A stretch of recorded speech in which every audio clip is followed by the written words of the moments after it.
যার কপালে সেজদা নাই সে মানুষের বাচ্চা না, সে তো হাইওয়ান। সে হাইওয়ান। হাসি দিয়ে উড়াই দিলে হবে না দোস্ত। নিজের নাফরমানির, আল্লাহর অবাধ্যতার পরেও যার বিবেক নড়ে না, অনুভূতি জাগে না, সে প্রতিবন্ধী। মনে রাখতে হবে।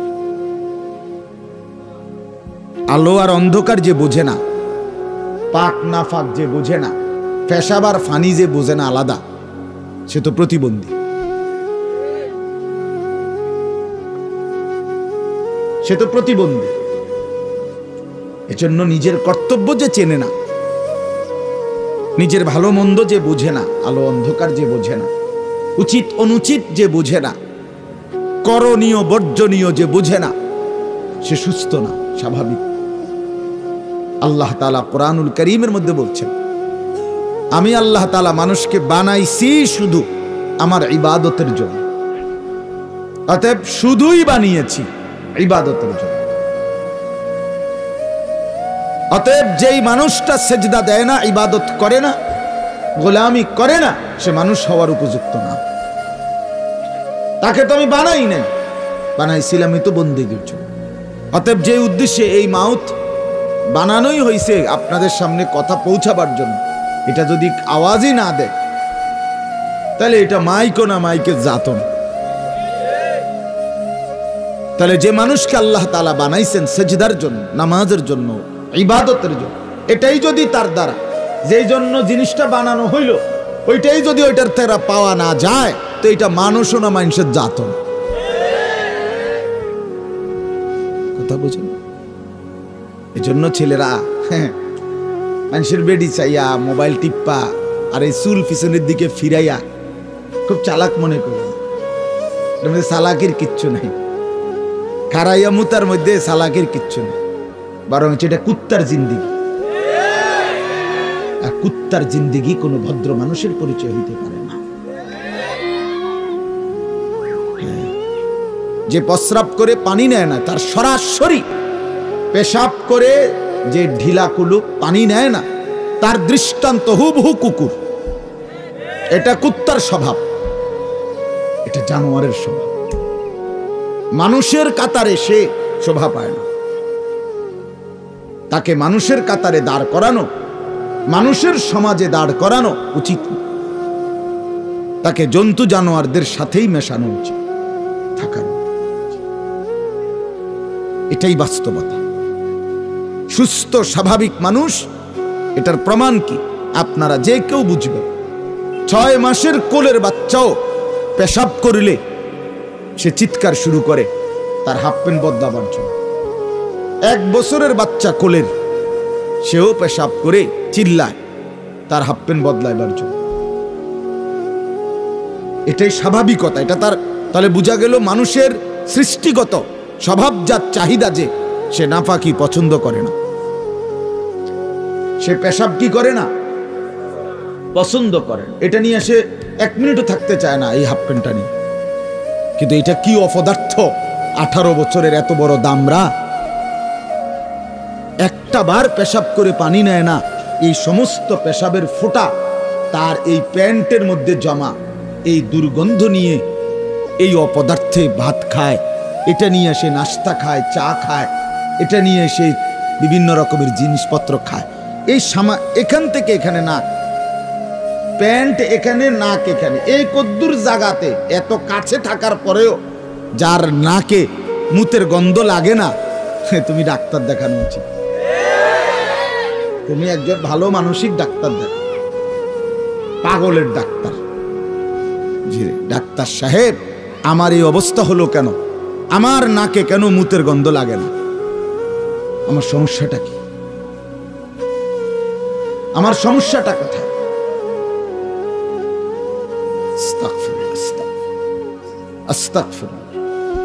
এই জন্য আমি বললাম, বাপ আল্লাহর নাফরমানি করে, আল্লাহর অবাধ্যতা করে কোনোভাবেই নিজেকে চালাক মনে করে, চালাক মনে করে। কোরআনুল কারীমের মধ্যে বারবার এই কথাটা আছে। প্রতিটা নাফরমান মূর্খ, জাহেল। ইমাম ইবনে কাসির রাহমাতুল্লাহি আলাইহি বলেন, কুল্লু মান আসাল্লাহ ফাহুয়া জাহিল। যে আল্লাহর নাফরমানি করে, আমি কিংবা তুমি, আপনি কিংবা সে, সেই জাহেল, সেই মূর্খ, সেই অজ্ঞ, সেই অজ্ঞ। কোরআনুল কারীমের মধ্যে আছে, ইউসুফ আলাইহিস সালামের 10 ভাই যখন ছোটবেলায় ওনাকে কূপে ফেলে দিয়েছিলেন, পরবর্তী জীবনে যখন ওনার সাথে পরিচয় হয়েছিল,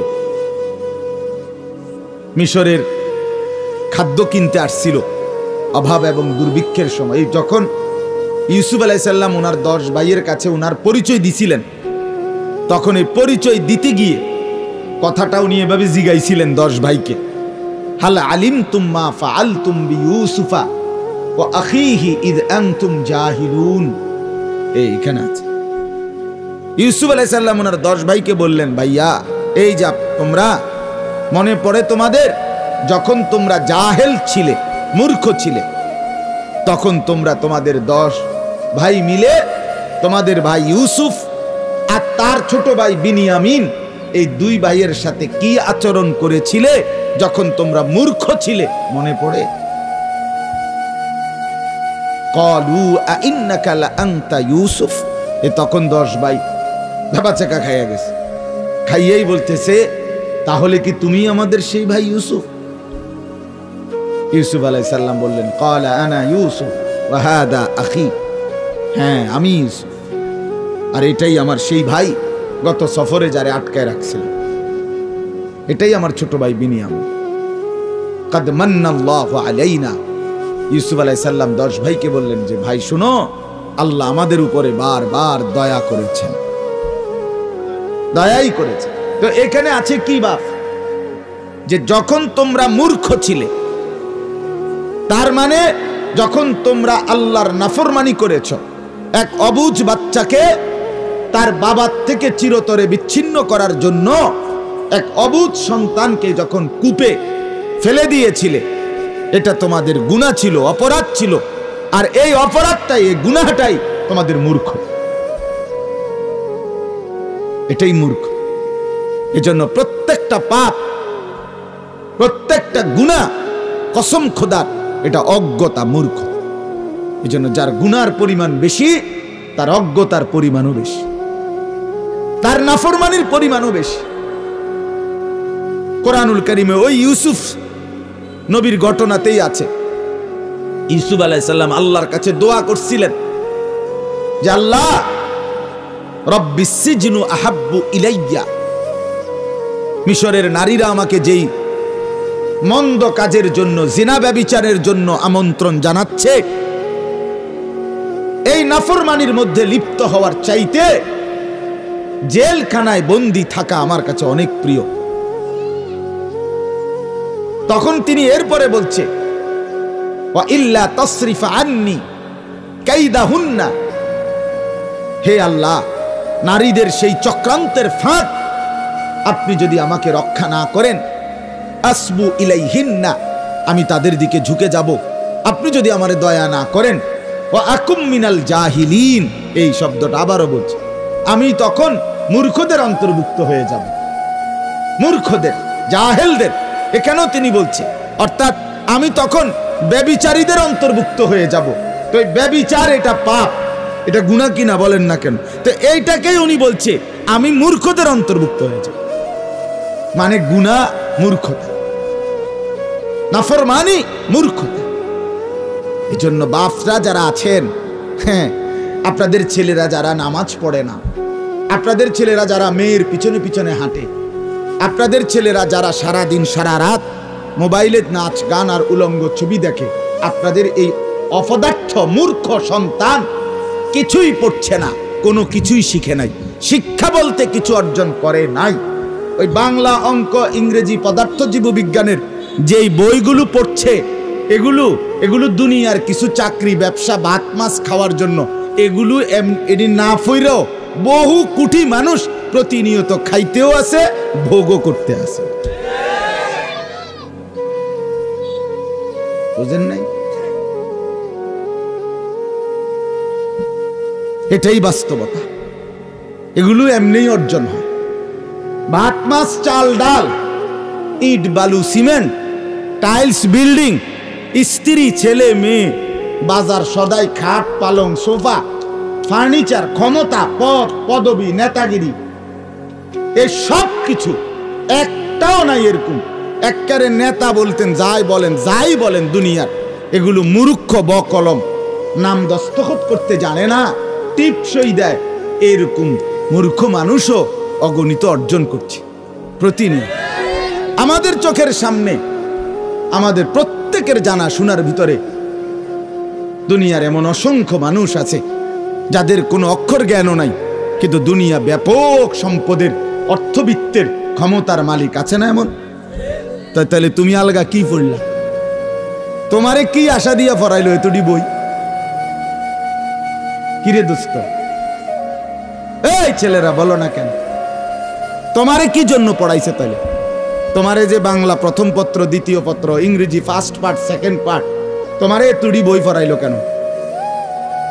পদার্থ বিজ্ঞান, জীববিজ্ঞান, রসায়ন বিজ্ঞান, উচ্চতর গণিত, তথ্য যোগাযোগ প্রযুক্তি, সামাজিক বিজ্ঞান, ইতিহাস, আরো কত কি, এত কিছু তাহলে তোমারে পড়াইলো কেন? কি বানানোর জন্য? কি বানানোর জন্য? যদি বলে মানুষ বানানোর জন্য, তো মানুষ হইলা কই? তুমি তো সেজদাই দাও না। যদি বলো না আমাকে মানুষ বানানোর জন্য আমার বাবা মা পড়ালেখা করেছে, তো তুমি এইরকম বিকৃত চুল রাখলা কেন? যদি বলো মানুষ বানাইছে, তাইলে নারী ছাড়া, মোবাইলের অশ্লীল দৃশ্য ছাড়া তোমার রাত কাটে না কেন? তুমি কি অমানুষ হইলা? মানুষ হইলা কেমনে বেটা? মানুষ হইলা কেমনে? ঠিক বলার মুহতাজ না আমি, ঠিকের জন্য অপেক্ষায়ও নাই। ফেরিওয়ালা বলেই যায়, আমরা ফেরিওয়ালা, গুরুত্ব দিলেও বলে যাই, গুরুত্ব না দিলেও বলে যাই, কোনো অসুবিধা নেই। কেউ পাত্তা দিল না, কিচ্ছু হইতো না। আমার রাতও ভোর হবে, নাফরমানের রাতও ভোর হবে। কথা বলে না তো আর অসুবিধা কি? টেনশনের কি আছে? টেনশনের কি আছে? এজন্য বন্ধু আমার, ছেলেরা আমার, বাবারা আমার, ভাবা উচিত দোস্ত, ভাবা উচিত কোন দিকে যাচ্ছ, কোথায় যাচ্ছ। মানুষ হচ্ছ না জানোয়ার হচ্ছ, এটা তো বোঝা উচিত। কোরআনুল কারীমে আল্লাহ তাআলা মানুষকে জানোয়ার বলছেন কিনা? কথা বলেন না কেন? হ্যাঁ, উলাইকা কাল আনআম, আল্লাহ বলছেন এরা মানুষ নয়, বরং এরা মানুষরূপী জানোয়ার। আল্লাহ বলছে ইনহুম ইল্লা কাল আনআম, তাদের পরিচয় আর কিছুই নয়, শুধুই জানোয়ার।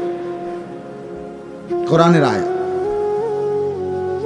তাহলে কোরআন বলছে কিছু মানুষ মানুষই হয়, কিছু মানুষ জানোয়ার হয়। তাহলে এটার পার্থক্য কি? কি হইলে মানুষ হয়, কি না হইলে জানোয়ার হয়? এটা শুধুই এই বৈষয়িক কয়টা বইয়ের পড়া না। মানুষ তখনই মানুষ যখন বানানেওয়ালা চেনে, মুনিবকে চেনে, সেজদাকে চেনে, গোলামি চেনে, আল্লাহ তাআলার বন্দিগি চেনে, নিজের কর্তব্য বুঝে, নিজের পথ চেনে, নিজের গন্তব্য চেনে। দুনিয়া উপার্জনের শেষ মাথা কোথায় কেউ জানে না। আপনি বলেন, এই যারাই আমরা দুনিয়া কামাই করতেছি, আপনার টার্গেট কদ্দূর? 3 তালা? কথা বলেন না। আপনার টার্গেট কদ্দূর? 6 তালা? আপনার টার্গেট কদ্দূর? 10 লাখ টাকা? আপনার টার্গেট কদ্দূর? 2 কোটি টাকা? না, এমন কারো।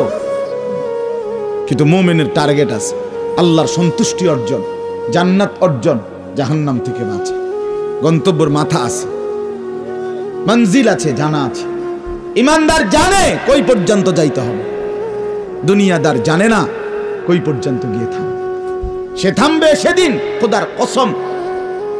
রাসূলুল্লাহ বলছে লা ইয়ামলাউ জাওফু ইবনু আদম ইল্লা তুরাব, দুনিয়া লোভী, সম্পদের লোভীর পেট ভরবে না কোনদিন ইল্লা তুরাব, ওই কবরের মাটিতে ঢোকা পর্যন্ত।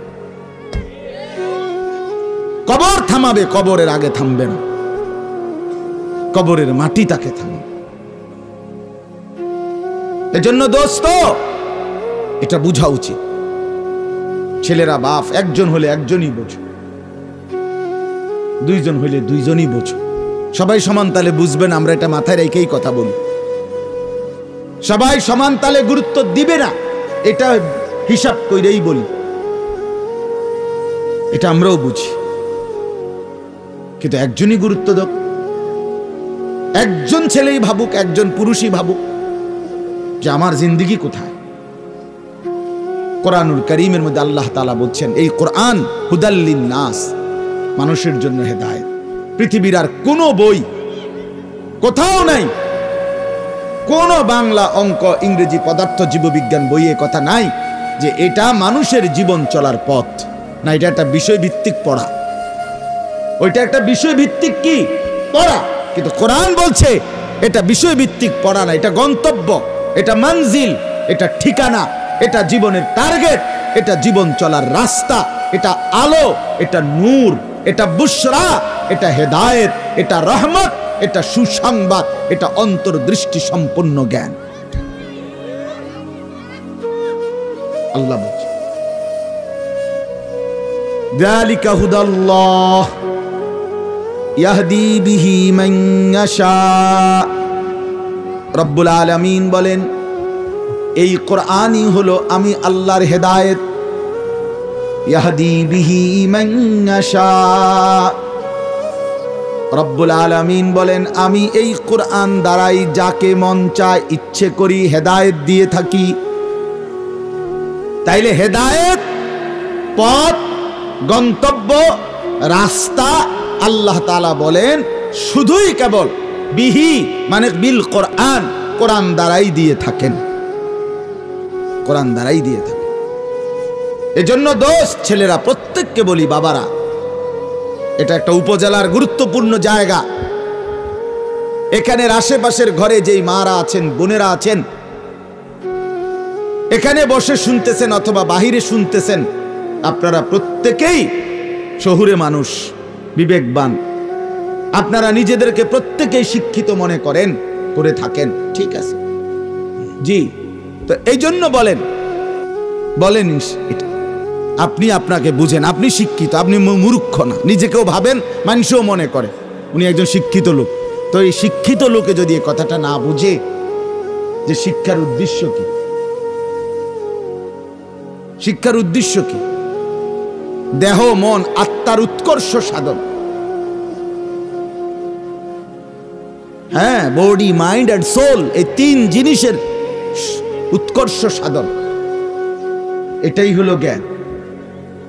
আত্মার উৎকর্ষ, দেহের উৎকর্ষ, মন মানসিকতার উৎকর্ষ।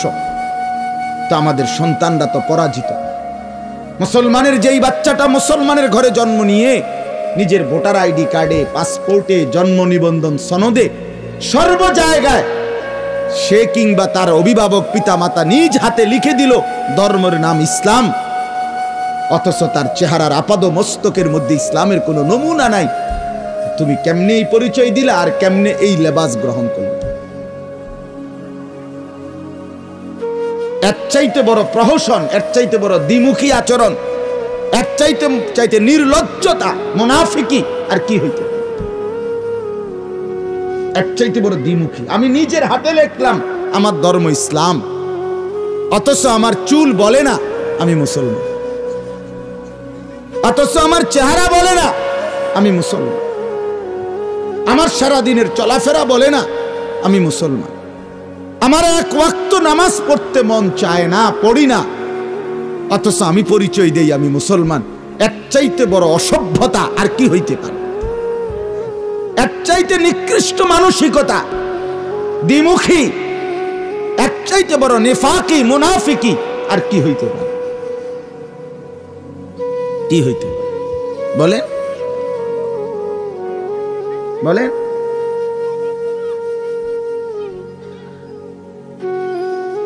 এই জন্য বাপ ভাবতে শিখেন নিজের ভালোর জন্য। ওই ছেলে এখানে দাঁড়ায়া মোবাইল টিপো না ভাই, এটা কোনো সুন্দর কথা হলো না, বসেন আপনি। একজনও মোবাইল টিপবেন না, আমি আগেই বলছি। বাহিরে হোক কোনো অসুবিধা নাই, নজরের বাইরে কোনো আপত্তি নাই, যাকে আমি চোখে দেখি না তারে নিয়ে কোনো টেনশনও নাই, ঠিক কি না বলেন না? কিন্তু চোখের সামনে গাফেল, এটা উচিত না, উচিত না।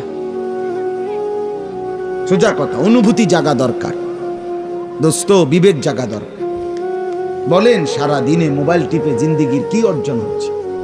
জীবনটা আমাদেরকে কি পরিমাণ হায়াতের সময় আমাদের নিচ্ছে। আহা যুবক, যদি বুঝতেই হবে বাপ, ও চিরেই বুঝবেন, ও চিরেই বুঝবেন। এই প্রযুক্তি আগে ছিল না, আগামী দিনে থাকবে না। ফেসবুক থাকবে না, ইউটিউব থাকবে, যেহেতু আগে ছিল না, সামনেও থাকবে। কত প্রযুক্তি তো নাই। ফিতাওয়ালা সেই ক্যাসেট এখন নাই। তখন কি ফিতাওয়ালা ক্যাসেটওয়ালারা ভবিষ্যৎবাণী করছিল যে এটা আর থাকবে না? পাতলা পাতলা যে সিডি, এগুলো তো এখন নাই।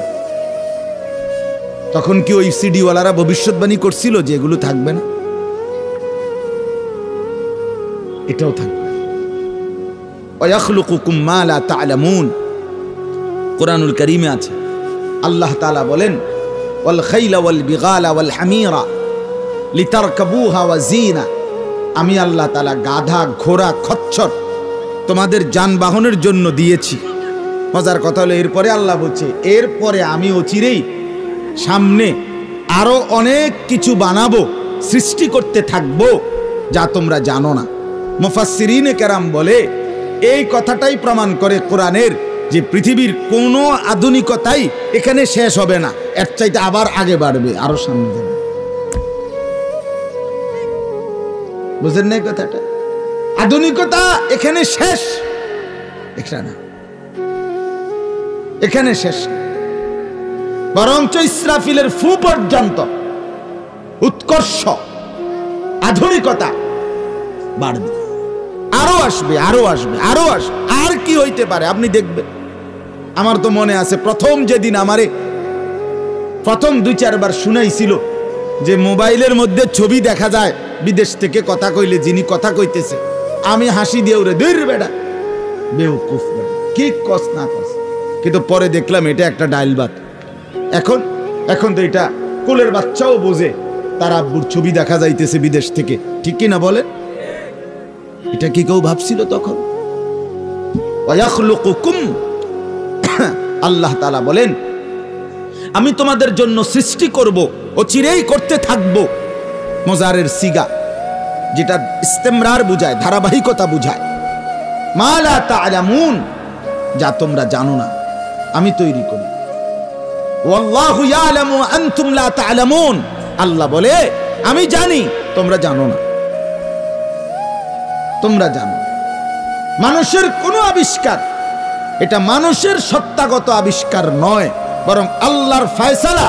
এই জন্য আল্লাহ তাআলা যাকে দিয়ে যা করাবেন দুনিয়ায়, তা আল্লাহই করাচ্ছেন।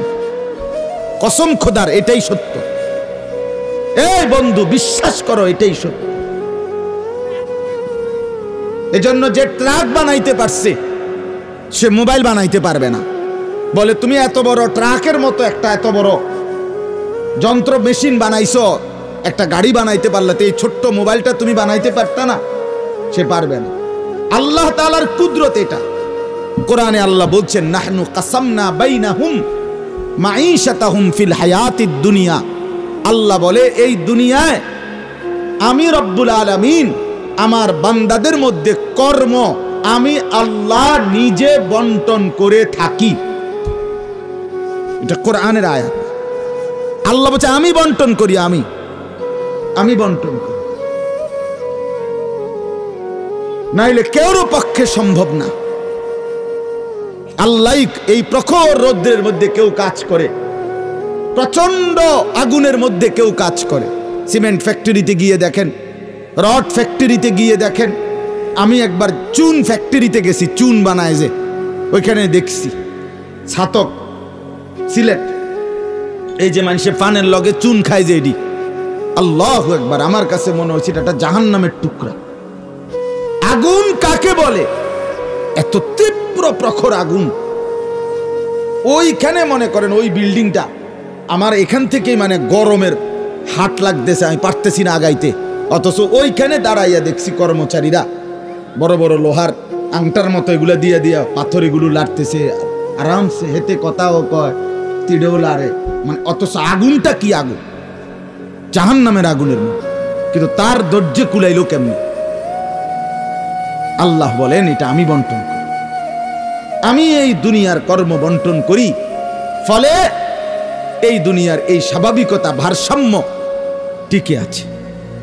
ওয়াজআলুকুম খুলাফা আল আরদ, বন্ধু আল্লাহ বলছেন আমি আল্লাহ আমার জমিনের মধ্যে তোমাদেরকে আমার প্রতিনিধি হিসাবে বসবাসের ব্যবস্থা করছি, এটা আমি করছি। আপনি শুধু একটা বার বলেন, একটা লোক এখানে এই যারা মনোযোগ দিয়ে শুনতেছেন, আপনি বলেন একজন চেয়ারম্যানকে বলুক, এই চেয়ারম্যান সাহেবরে এনে বসাইয়া, মনে করেন একটা ইউনিয়ন যে আপনার এখানে মোট 4000 ভোটারের ভোটে আপনি নির্বাচিত হয়েছেন, ধরে নিলাম এই 4000 ভোটারের মধ্যে এই ইউনিয়নে মানুষের প্রয়োজনীয় যে কাজগুলো এগুলো আপনি বন্টন করে দিবেন। আপনি যেহেতু জনপ্রতিনিধি, আপনি ভাগ করে দিবেন, রিক্সা চালাইব কয়জন, অটো চালাবে কয়জন, জুতা সেলাই করব কয়জন, চুল কাটবে কয়জন, তরি তরকারি করবে কয়জন, টয়লেট বাথরুম সাফ করবে কেডা কেডা, এটি আপনি লিখে দিবেন। চেয়ারম্যানের বাপ না, চেয়ারম্যানের 14 গোষ্ঠী পারবে এটা মিলাইতে? কথা বলেন না, পারবে এগুলো বন্টন করে দিতে? যারে প্রথম বলবো যে তুমি রিক্সাটা চালাইবা, তে কব কি আমি কি ভোট অর্ধেক নিয়ে দিছি, আপনি প্রথম রিক্সাটাই আমারে দিলেন, আপনি কি কমপক্ষে প্রাইভেট কারটাও দেখলেন না? বলবে কি না বলেন নাকি? সম্ভব? এটা সম্ভব। সুবহানাল্লাহ। নাহনু কাসামনা বাইনাহুম মাঈশাতাহুম ফিল হায়াতিদ দুনিয়া, রব্বুল আলামিন বলেন দুনিয়ার হায়াতে আমার প্রতিটা বান্দার কর্মের বন্টন আমি করে থাকি। ওয়ারাফা'না বা'দাহুম ফাওকা বা'দিন, এরপরে আজীব কথা আল্লাহ বলেন আমি রব্বুল আলামিন আমার বান্দাদের মধ্যে এই দুনিয়ায় একদল আরেক দল, একজন আরেকজনের উপরে মর্যাদাবান করে থাকি। ফলে লিয়াত্তাখিযা বা'দুহুম বা'দান সুখরিয়া, ফলে আমার বান্দারা একে অপর থেকে নিজেদের প্রয়োজনীয় কাজগুলো আদায় করতে পারে। সুবহানাল্লাহ। আল্লাহ বলেন আমি মাথায় ঢুকাইছি, তুই রিক্সা চালা, এই প্যাসেঞ্জার তোর সিটের উপরে বসে, সে বসে থাকবে, তুই চালাবি। আল্লাহ বলেন এটা এই যে একজন দুইজনই মানুষ, এটাও মানুষ ওইটাও মানুষ, এই লোকটা প্রতিটা প্যাডেল মানে রিক্সা ঘুরাচ্ছে, তার ঘাম বাইয়া পড়তেছে, আত্মে বেটা জমিদারের মতো সে এডার মধ্যে ফোমের এডার মধ্যে সিটটার মধ্যে বইয়া মোবাইলে কথা কয়, ঠ্যাং দুইটা আলগি দিয়া, কিরে বেটা কি তারে, তা সে যদি বলতো বেটা প্রয়োজনে ভিক্ষা করে খামু বেটা, তো তোরে ভেবে টাইম তার নাম বেটা দুজন একটা যাবো বেটা। কথার কথা কে তারে বুঝাবে? কিন্তু আল্লাহ তাআলা বলেন আমি আমার এই বান্দাদের মধ্যে বুঝাইছি, একজন ড্রাইভার, একজন প্যাসেঞ্জার, একজন বিক্রেতা, একজন ক্রেতা, একজন সারাটা দিন মেহনত। আহা বন্ধু, আমি তো অনেকবার, আমি ঢাকা যখন পড়ালেখা করছি কত সময় তাকায় দেখছি এই যে গার্মেন্টস মিল ফ্যাক্টরির শ্রমিকরা, ছেলে মেয়েগুলো কি পরিমাণ মানবেতর জিন্দেগি, তারা এই 8 ঘন্টা 10 ঘন্টা ওভার টাইম করে ডিউটি শেষ করে ছোট্ট ছোট্ট খুপরির মতো কোন রকম জিন্দেগির জীবনটা তারা কষ্ট করে চালায়, অল্প কয়টা টাকা বেতন পায়, বেতনটার জন্য কত সময় কত আন্দোলন করতে হয় তাদেরকে, এই সামান্য কয়টা টাকা দিয়ে তারা জীবনটা নির্বাহ করে বছরের পর বছর, অথচ তাদের সেই কষ্টের মেহনতের পরিশ্রমের পণ্যটা বিক্রি করে মালিক ও পক্ষ কোটি কোটি টাকার রাজপ্রাসাদে আলিশান বিত্ত বৈভবের মধ্যে উল্লাস করছে। আল্লাহ বলেন বান্দা এই যে ব্যবধান এটা আমি করছি, এটা আমার ফয়সালা, আমার ইচ্ছা। আমি যাকে মন চাই ধনী বানাই, আমি যাকে মন চাই গরিব বানাই, আমি যাকে মন চাই সম্পদের প্রাচুর্য বাড়িয়ে দেই, আমি যাকে মন চাই সম্পদ কমিয়ে দেই। আমার বান্দা এটা তোমার দুনিয়াবি কোনো শিক্ষা, দুনিয়াবি কোনো যোগ্যতা, শারীরিক কোনো দক্ষতা, তোমার মেধার কোনো বিচক্ষণতা নয়, কসম আল্লাহর নয়। যুবক প্রতারিত হইও না বন্ধু, প্রতারিত হইও না। তোমার মতো সুখী সচ্ছল ছিল বাবার সম্পদ ছিল, চাকরি ছিল, বাবা বিদেশ ছিল, এরকম হাজারো সন্তান আজকে উদ্বাস্তু শরণার্থী শিবিরে শরণার্থীর মতো মানবেতর জীবন। ফিলিস্তিনে, রোহিঙ্গাতে, সিরিয়াতে, ইরাকে মুসলমানের লক্ষ কোটি সন্তান রোহিঙ্গা আরে শরণার্থী উদ্বাস্তু হিসাবে মানবেতর জীবন যাপন করছে। এদেরও ফ্যামিলি ছিল, এদেরও মা ছিল, এদেরও বাবা ছিল, এদেরও ব্যাংক ব্যালেন্স ছিল, এদেরও হাস্যোজ্জ্বল চেহারা ছিল। বরং আমাদের চাইতে আরবের মানুষের চেহারা লক্ষ কোটি গুণ বেশি সুন্দর। বন্ধু আমার, কি রঙে, আমার কথা শেষ, আমি বেশি আর বাড়াবো না। কি পাইয়া আজকে আমাদের সন্তানদের হালাত আমি বুঝি না। আরে বন্ধু, কি গুপ্তধন পাইয়া গেলা, কোন জমিদারি পাইয়া গেলা, যে জমিদারির কারণে আল্লাহকে এভাবে ভুলে গেলা? কারণটা কি? মুসলমানের বাবারা এভাবে ভুলে গেলেন কেন? মুসলমানের মারা এভাবে বেপর্দায় নামে গেলেন কেন? মুসলমানের বোনেরা এইভাবে অসভ্যতায় নেমে গেল কেন? হায়া কোথায়, লজ্জা কোথায়, শরম কোথায়? আল্লাহকে এভাবে ভুলে গেলেন কেন? যে ঘরে বাপ মা জীবিত, অথচ ক্ষুধার 365 দিনে, একটা বছরে, একটা 16 বছরের 18 বছরের ছেলে মেয়ে, আহা, আপন মা বাপ জীবিত থাকতে কোনদিন একটা বছরে ফজরের নামাজ পড়ল না। এত বড় জানোয়ার মুসলমানের ঘরে ঘুমায় কেন? বলে এত বড় অসভ্য এক মুসলমান বাবা মা এই সময় এত বড় নাফরমান নিয়ে এই ঘরে জীবন চলছে কেন? কারণটা কি? আল্লাহকে এভাবে ছেড়ে দিলেন কেন? আখিরাত এভাবে ভুলে গেলেন কেন? কি ব্যাপারটা কি? হ্যাঁ, এই পৃথিবীর চারদিকে, চতুর্দিকে যদি মুসলমান মজলুম হয়, নির্যাতিত হয়, তা আমরা কি মাটির মধ্যে না, নাকি আমরা চাঁদের দেশে? আমরা মাটিতে থাকি না উপরে থাকি?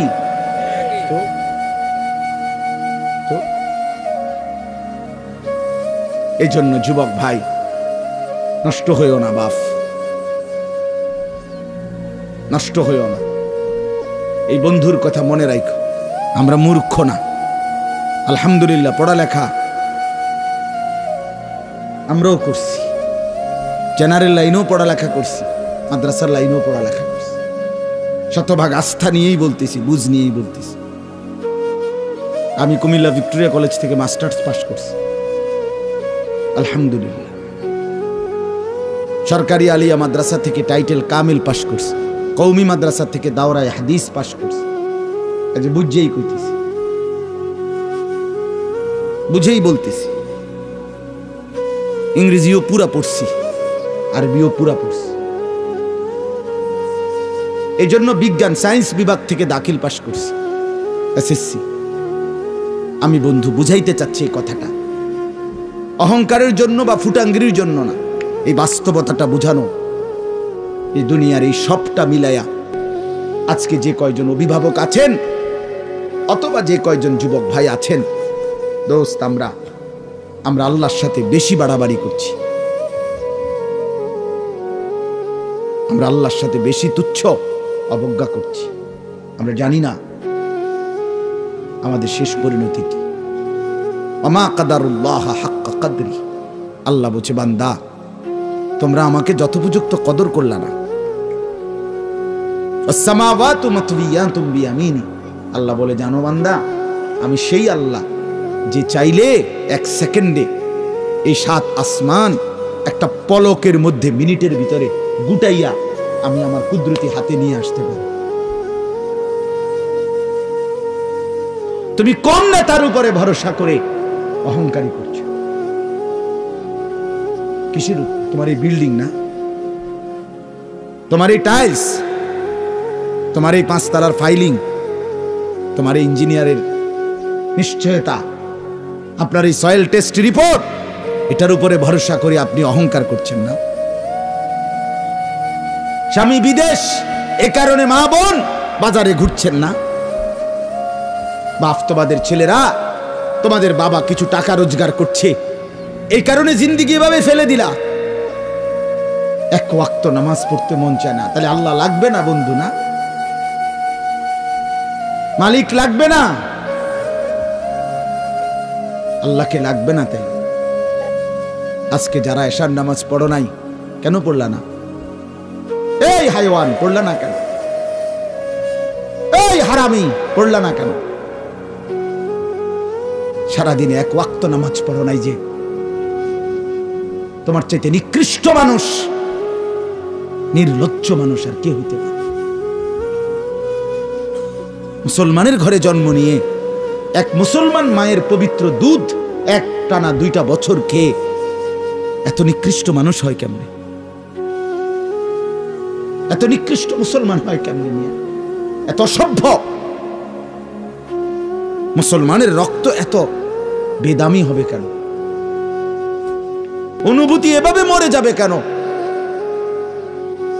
এই জন্য আমি আপনাদের সামনে কোরআনুল কারীমের যে আয়াতটা পড়ছি, সূরা আলে ইমরানের 102 নম্বর আয়াত, আল্লাহ তাআলা বলছেন, ইয়া আইয়ুহাল্লাযীনা আমানুত্তাকুল্লাহা হাক্কা তুকাতিহ, হে ঈমানদারগণ, হে মুসলমানরা, মুমিনরা, তোমরা আমার। আল্লাহ বলছে 89 বার কোরআনুল কারীমের মধ্যে আল্লাহ তাআলা, একবার দুইবার না দোস্ত, হে ঈমানদারগণ, হে আমার মুমিন বান্দা, এই কথা বলে আল্লাহ 89, 8 9, 89 বার আল্লাহ কোরআনে ডাক দিয়েছেন। বলছে তুমি আমার বান্দা, তুমি মুমিন, তোমারে আমি জান্নাত দেব। বান্দা, তোমারে আমি জান্নাত দিতে চাই, বিশ্বাস করো, তোমার জন্যই জান্নাত, কোনো বেঈমানের জন্য জান্নাত না। ঈমানবিহীন কেউ জান্নাতে যাবে না। পৃথিবীর সমস্ত ভালো কাজ যদি কোনো বেঈমান করে, তবুও সে জান্নাতি হবে। গোটা পৃথিবীটাও যদি কেউ মালিক হইয়া দান করে দেয়, এত বড় মহানুভব, কিন্তু সে বেঈমান, ঈমান হারা, কালেমা হারা, সে কশ্চিন কালেও পরকালীন মুক্তি পাবে না।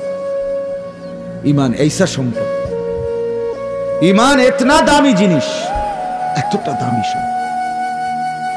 ঈমান বিহীন গোটা পৃথিবীর কিছুরই কোনো মূল্য নেই।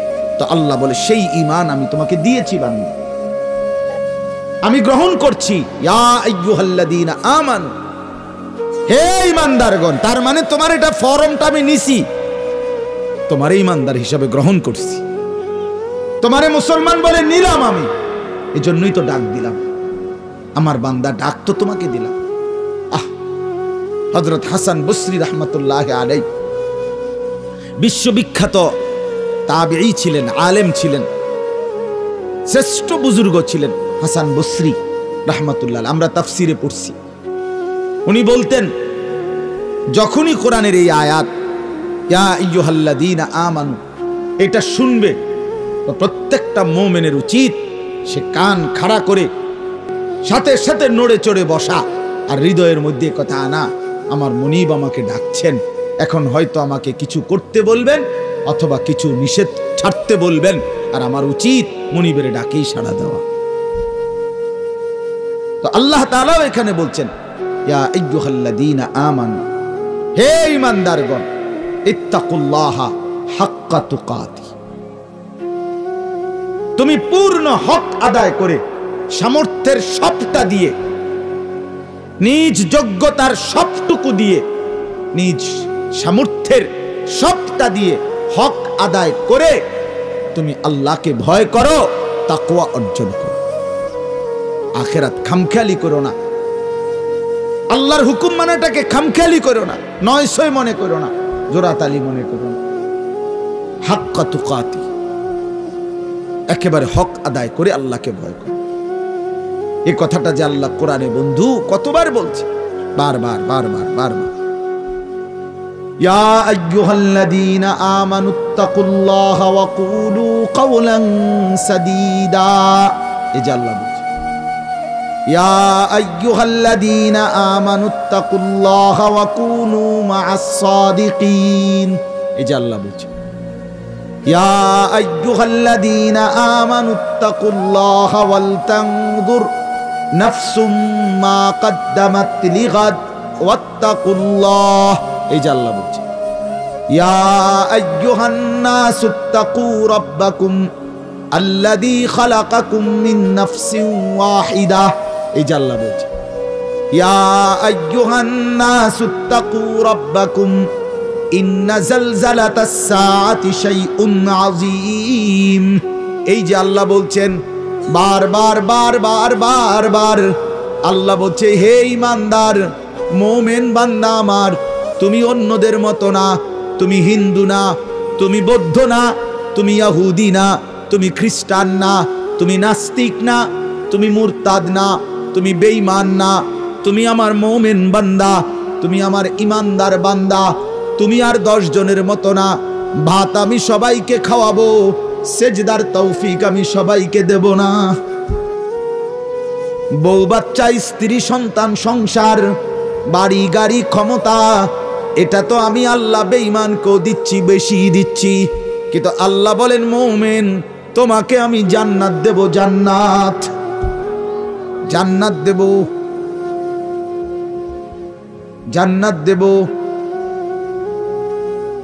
ঈমানদার জান্নাত এক পলক দেখবে। হাদিসের মধ্যে আছে আল্লাহর নবী সাল্লাল্লাহু আলাইহি ওয়াসাল্লাম বলেন পুরাটা হায়াত যেই বান্দা যেই মুমিন দুঃখ কষ্ট আর যন্ত্রণায় কাটাইছে, কোনোদিন 1 সেকেন্ডের জন্য সুখ পায় নাই, কিন্তু 1 মুহূর্তের জন্য আল্লাহর নাফরমানি করে নাই, খোদার কসম আল্লাহর নবী বলেন বন্ধু হাসরের ময়দানে আল্লাহ তার সেই অনুগত বান্দাকে হুকুম মাননেওয়ালা মুমিন যে কোনোদিন সুখ পায় নাই, দুনিয়ায় আনন্দ পায় নাই, দুঃখ আর যন্ত্রণা। আমার একজন নিকটাত্মীয় আছে আমার এই হায়াতে, আমার ঘনিষ্ঠ আপনজন, আমার এই হায়াতে, আমার এই 20-25 বছরের ভিতরে আমি কোনোদিন তার সুখের কথা খুব কমই শুনছি। যখনই শুনছি উনি বিপদেই আছে, কোনো না বড় সড়ো মুসিবতে, একটার পর একটা তার বিপদ লেগেই আছে। বিপদ যেন তারে ছাড়ে না, মুসিবত যেন তার। আমি তার জন্য নিজে উমরা করছি, কত সময় কত দোয়া আমার সেই আপনজনের জন্য আমি করি, কিন্তু আমার কাছে মনে হয় আমার মালিকের ফয়সালা এটা যে মুসিবত তাকে ছাড়ে না, বিপদ তাকে ছাড়ে না। আল্লাহর নবী সাল্লাল্লাহু আলাইহি ওয়াসাল্লাম বলেন এই প্রচন্ড মুসিবতের ভিতরেও আমার হুকুমটা মেনে যে আখিরাতে গেল, আল্লাহ তাআলা ফেরেশতাকে বলবে আমার এই বান্দাকে জান্নাতের চারদিকটা একবার ঘুরাইয়া জান্নাতের দরজা বরাবর একটু দাঁড় করাইয়া আবার নিয়ে আসো। কসম আল্লাহর, এটা হাদিস। ওই জীবনভর দুঃখ কষ্টে আল্লাহর হুকুম মেনে গেছে সেই লোকটাকে চারদিকে ঘুরাইয়া জান্নাতের দরজার কাছে 1 মিনিটের জন্য ফেরেশতা দাঁড় করাবে। জান্নাতের একটা মিষ্টি বাতাস 1 সেকেন্ডের জন্য তার কলিজাটার মধ্যে আইসা লাগবে ভিতর থেকে। এইবার লোকটাকে আল্লাহ রসুল বলেন আল্লাহর সামনে যখন আনা হবে আল্লাহ তাআলা জিজ্ঞেস করবে আমার বান্দা জীবনটা বুঝি দুঃখ আর কষ্টেই কাটাইছো না? কসম আল্লাহর হাদিসে আছে ওই বান্দা বলবে মাওলা বলেন কি মাওলা, জীবনে দুঃখ কি জিনিস আমি তো কখনোই দেখি নাই। আল্লাহর কসম রসুল বলছে মুমিন ওই 1 সেকেন্ডের জান্নাতের বাতাস তার 70 বছরের দুঃখ ভুলায় দিবে, মুসিবত ভুলায়। এজন্য বন্ধু চালাক মনে করেন না, সিটার বাটপার যারা, হ্যাঁ আমনে চালাক আমরা বেকুব, জি না, আমরা ভাত খাইয়া বড় হইছি। আমি বন পানি চা দিয়া ভিজাইয়া বড় খাইয়া বড় হইছি। যুবক তোমরা যারা নামাজ পড়ো না আর সারাদিন নারীর ছবি আর নর্তকীর নাচ গান আর এই ফালতু জিন্দিগি, সমবয়সীদের সাথে আড্ডা আর মাস্তানি আর এই সদর বদর, তুমি চালাক বেটা। হ্যাঁ আমি বেওকুফ। কেন বেওকুফ হবো আমি? তুমি যা খাইয়া বড় হইছ আমি তো তা খাইয়াই বড় হইছি। এই মাটি আলো বাতাসে যদি তুমি বড় হও তো আমি কি মাটির তলে বড় হইছি না?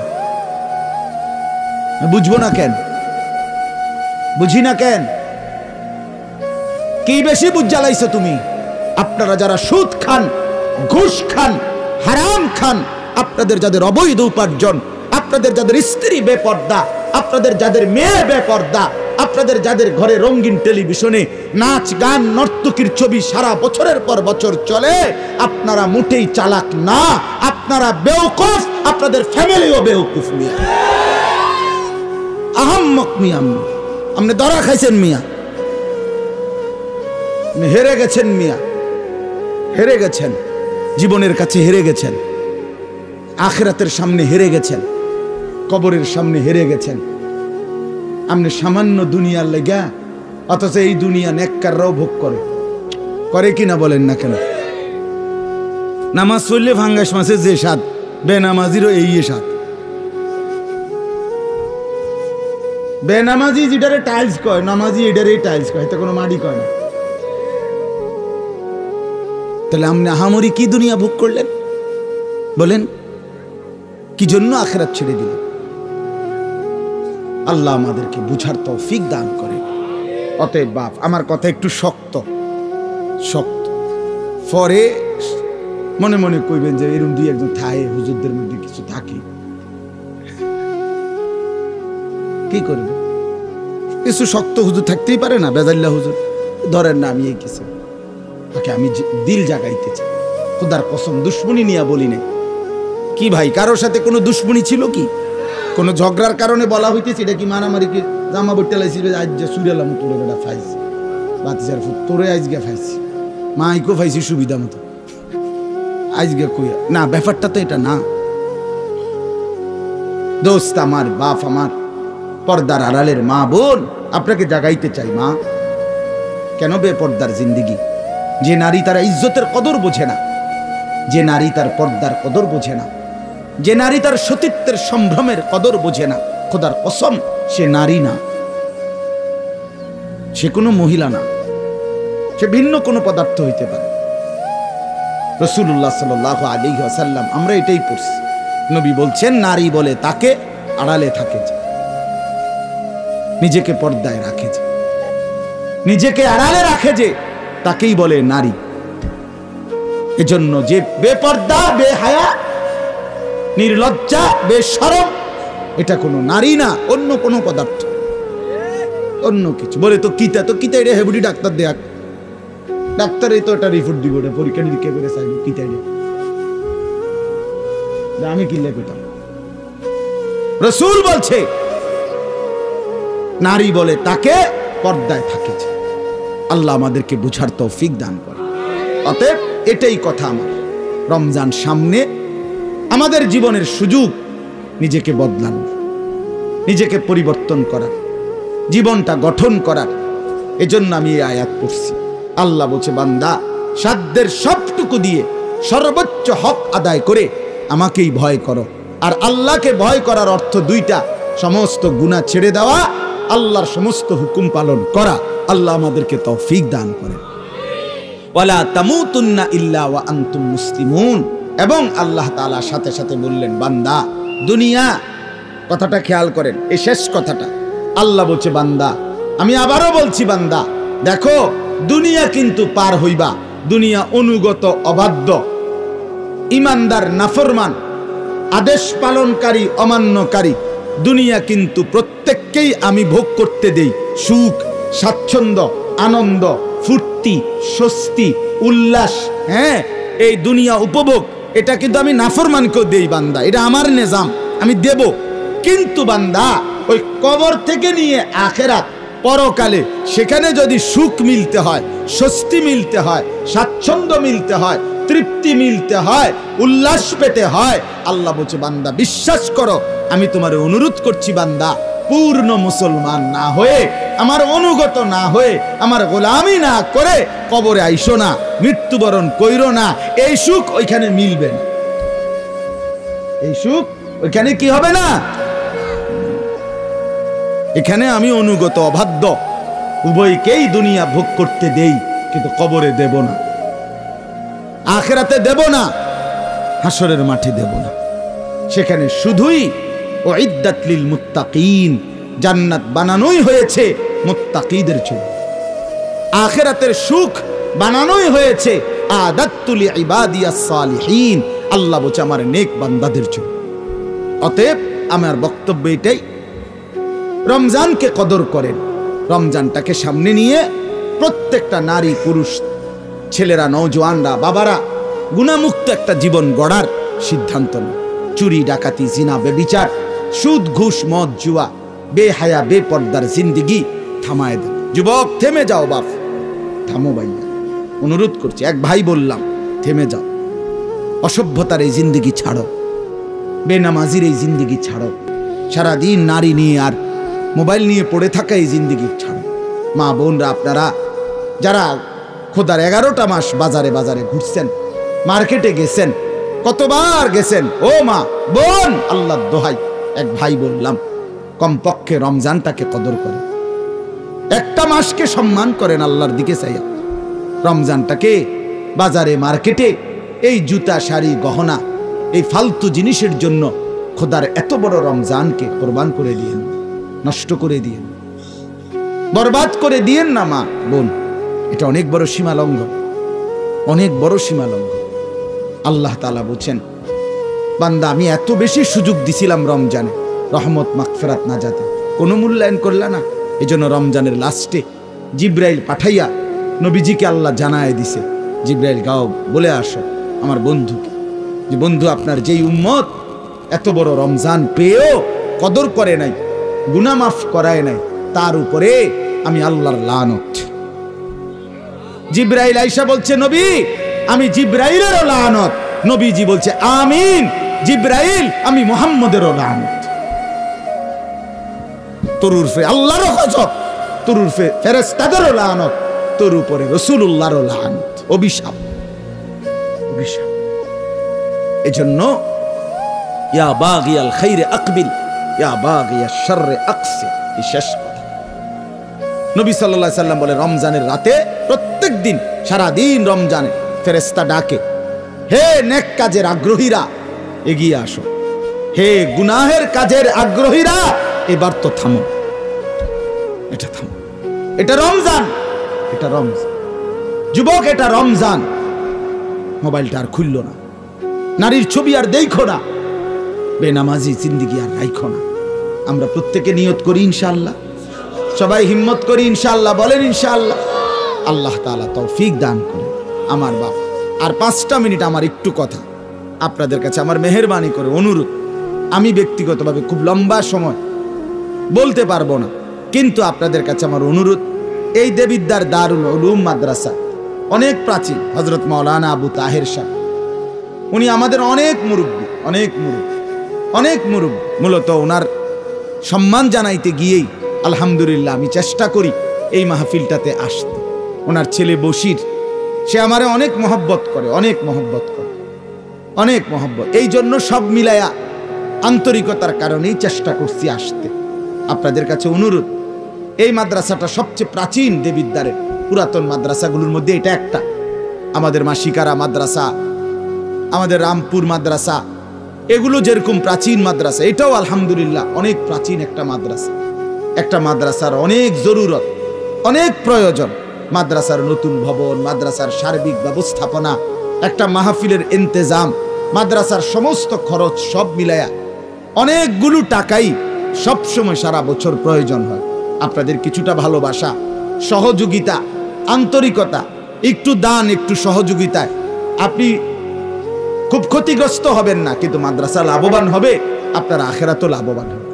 এই জন্য 5টা মিনিট আমি অনুরোধ করছি, প্রত্যেকে ইনশাআল্লাহ দয়া করে, মেহেরবানি করে, যার যার সামর্থ্য মতো ফিরাইয়া দিয়েন না। এক ভাইয়ের আবেদন ফিরায়, মাদ্রাসার জন্যই চাইছি, আখিরাতের আশাই চাইছে, আপনার ভালোর জন্যই চেয়েছি। যে টাকাটা দিলেন, দিবেন, খোদার কসম রাসূল বলছে উম্মত এটাই তোমার থেকে যাবে, এটাই থাকবে শুধু। অতএব দানটাই থাকবে, আমারটাও আপনারটাও। আমরা প্রত্যেকে ইনশাআল্লাহ একটু বলি যে নগদ দিলে নগদ দেন, আর যদি পরে দিবেন তো বলেন, এক্ষুনি লিখে রাখ। আপনারা দিলেও 5 মিনিট, না দিলেও 5 মিনিট, এই 5-6 মিনিটের ভিতরে আমি আর বাড়াবো না, বলেন ইনশাআল্লাহ।